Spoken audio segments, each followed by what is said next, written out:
സംസ്ഥാന സർക്കാരിനെതിരെ രൂക്ഷ വിമർശനവുമായി ഓർത്തഡോക്സ് സഭ. ബ്രൂവറിയിൽ നിന്നും സർക്കാർ പിന്മാറണം. വന്യമൃഗ ആക്രമണങ്ങളിൽ നിന്നും ജനങ്ങളെ സംരക്ഷിക്കാൻ സംസ്ഥാന സർക്കാരിന് കഴിയുന്നില്ലെന്നും സഭാധ്യക്ഷൻ ബസേലിയോസ് മാർത്തോമ മാത്യൂസ് തൃതീയൻ കാത്തോലിക്ക ബാവ വിമർശിച്ചു. സംസ്ഥാനത്തെ ലഹരിയുടെയും മദ്യത്തിന്റെയും അമിത ഉപയോഗം, ഇതുമൂലം സംഭവിക്കുന്ന കുറ്റകൃത്യങ്ങൾ ഇവ ചൂണ്ടിക്കാട്ടിയായിരുന്നു ഓർത്തഡോക്സ് സഭാധ്യക്ഷന്റെ വിമർശനം. മദ്യത്തിന്റെ കുത്തൊഴുക്കുള്ള സംസ്ഥാനമാണ് കേരളം. ഈ സാഹചര്യത്തിൽ ബ്രൂവറി തുടങ്ങുന്നത് ഇരുട്ടിനെ കൂരിരുട്ടാക്കുന്നതിന് കാരണമാകും.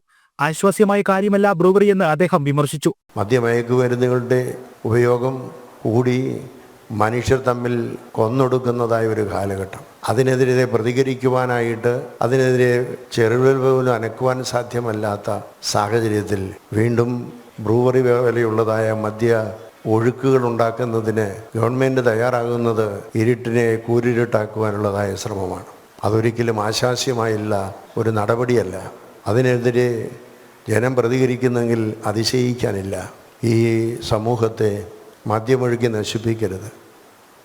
ഈ സമൂഹം ദൈവസന്നിധിയിൽ പ്രകാശത്തിൽ ജീവിക്കേണ്ടവരാരെ അന്ധകാരത്തിൽ നിന്ന് അന്ധകാരത്തിലേക്ക് അവരെ വിട്ടുകൊടുക്കുവാനായിട്ട് സാധ്യമല്ല.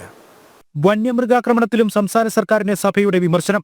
വന്യമൃഗാക്രമണത്തിൽ നിന്നും ജനങ്ങളുടെ ജീവനും സ്വത്തും സംരക്ഷിക്കാൻ സർക്കാരിന് സാധിക്കുന്നില്ല.